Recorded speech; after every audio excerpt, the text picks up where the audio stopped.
Well, good evening and welcome to the Arbor Hills Nature Preserve in Plano, Texas. Tonight's exercise is a field test of the SOFIRN HS22 headlamp. I want to thank SOFIRN for sending me this light and making the review possible. Well, what do we have here? Now you'll notice that I've got the strap and the light separate here. It clips into here and rotates relatively easily. In preliminary testing, I found the strap to be comfortable, good fit. The only thing I noticed is that while this rotates and holds relatively well, if you get it at a low enough angle and if you're bouncing and running, it may have a tendency to slip, especially if it's humid. You get any type of moisture into this area here. You might wonder, well, why would you even want to carry it standalone? I have been testing standalone use for the purposes of fill and backlight in some of the video work I do at night, and I will be using it standalone tonight because it affords a couple of conveniences in filming. Very simple operation. Two primary switches. These work well. I tried them in one preliminary evaluation with light gloves, had no issues. You have a mode switch and a brightness switch. Cool thing is that you can turn the light on using either switch. You've probably heard, and one of the interesting features of the light is that you can continuously vary color temperature. Now, that does not apply to the spotlight. You don't see a separate control for that. Personally, because of my work in videography, I would have preferred a dial so that I had extremely fine control over the color temp. As it happens, the brightness switch does double duty. The specific UI is called a 2H, or a double click, where the second click is held. And one thing I noticed in preliminary testing, you will see tonight, that ramping happens very fast. So locking into a very specific color temperature may take you a couple tries. I'm going to do this real quick because I know you're not here to listen to me just read the user's manual back to you. You want to see beam shots and field tests, we will get there. Output modes or spot, flood combined. Output levels, eco. Some people might call that a moonlight. In fact, depending on whether or not you're reading the user's manual or going to the website, you may see it referred to as eco or moonlight, and I may very well use those interchangeably. Low, medium, high, turbo. Well, that's about it, other than the fact that I will say that you have direct to eco from off, direct to turbo from on or off. You can toggle between turbo and eco using double clicks, and the return to turbo, the return from turbo works exactly as you would expect. All right, enough of me babbling on. Like I said, you wanted to see beam shots, you want to see field performance. Well, time for me to shut up, get out there, and do my job. Here at the bridge, where I normally do output level test in spot, mode, eco, or moonlight outputs. Some people might say that's too much for a moonlight. I'll let you make up your own mind. We can go from here directly into low.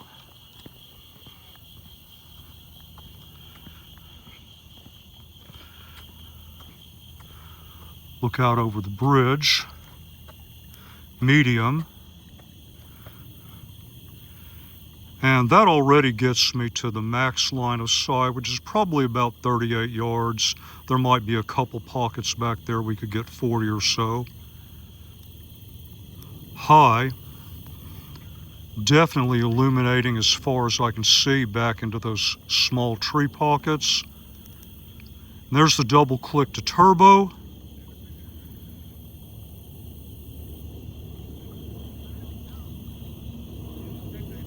Field of view. Single click takes me back to high. Here we go again. Eco flood. Low.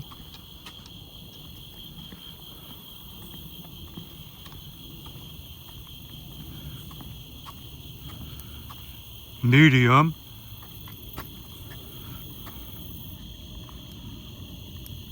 High.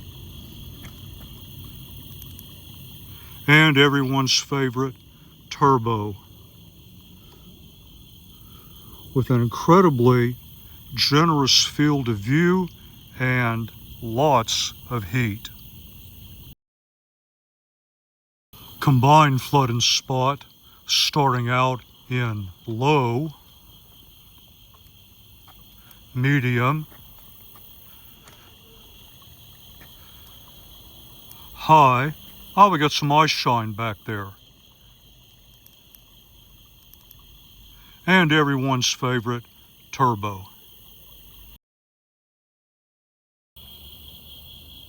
Okay, I'm recording this with another headlamp that I often use during reviews. There is the mode switch, brightness. I'm going to show you a color temp change. So I'm going to put this in medium flood, coolest output level, and then we'll ramp to warm.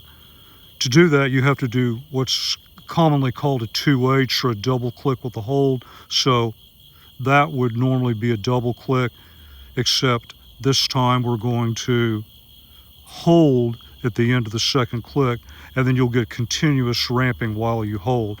So locking in a precise color temperature, not that easy. Getting it generally warmer or generally cooler, no problem. Let's see what it looks like. All right, medium flood, coolest temperature. Might have seen the flash there. That is now medium flood, warmest temperature. So that'll give you an idea of how long the ramping takes. And there we go, back to where we started. And first practical exercise of the evening, close quarters search. Imagine searching for something a child dropped earlier in the day out here at the playground. We're starting in low spot. Now normally I wouldn't think of spot as suitable for this task, but this is actually not bad at all. And if you're looking for something that's small but highly reflective, this clearly gets you a good distance across the playground.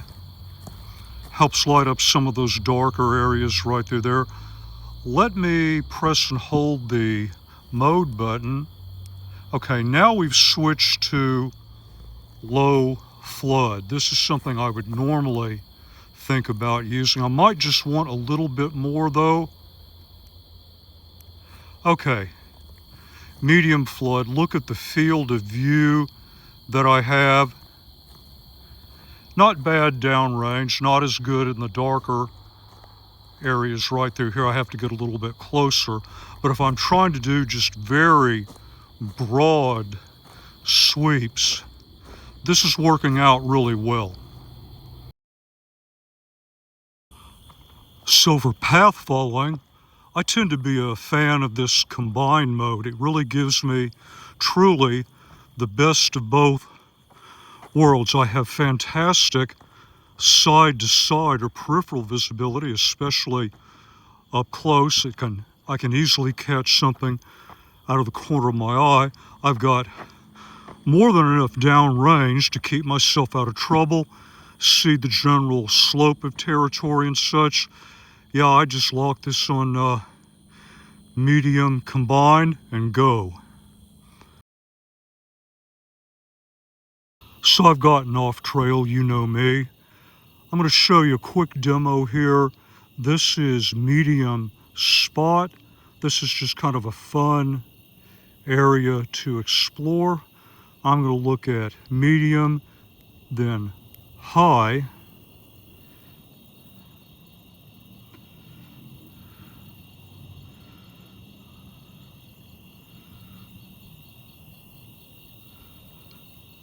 Now let's look at the same area in combined medium high. So there's medium combined. I've got the camera on a tripod, so I can't show you the very generous field of view. I tend to like this a lot better for this type of exploration because it just takes better advantage of my peripheral vision. Then go up to high.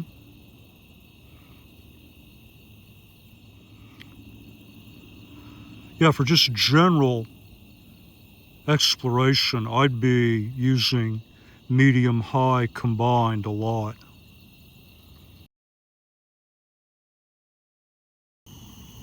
And here is a summary and turbo burn down. I am now wearing the SOFIRN. Very light, very comfortable. One-handed adjustment is just a little bit cumbersome, and that may be partially because it's a brand new headlamp.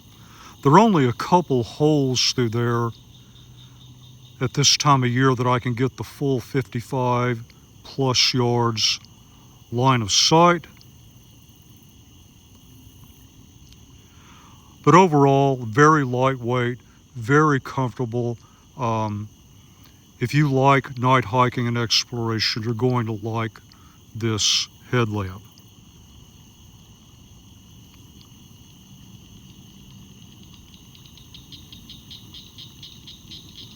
Still looking good as we approach a minute.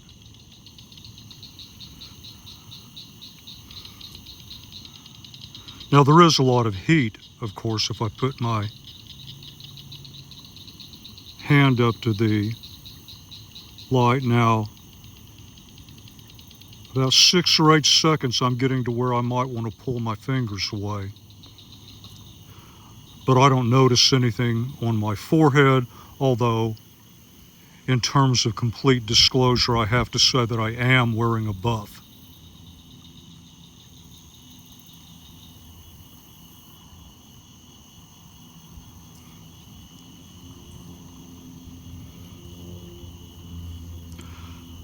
Now, I didn't really spend much time going through the UI. It works exactly as documented, and most viewers have already gone through the basic information on a product before coming here.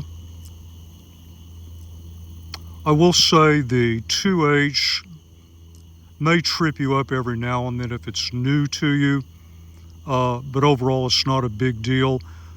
The only thing, I guess, if I had to say something I didn't like, and we're now really seeing some step down, is I would have preferred more fine control over setting the exact color temperature, but that would have involved creating most likely a separate control that would have made the light larger, probably more complicated.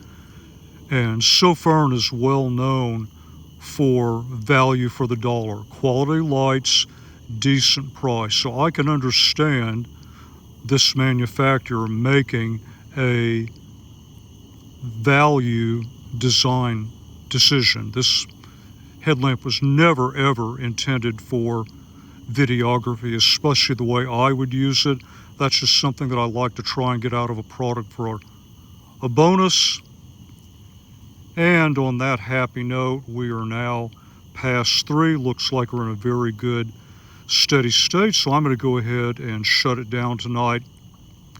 If there is something else you'd like to see, leave a comment. I'll see what I can do. And as always, until the next review, thank you very much for your time and thank you for watching the video.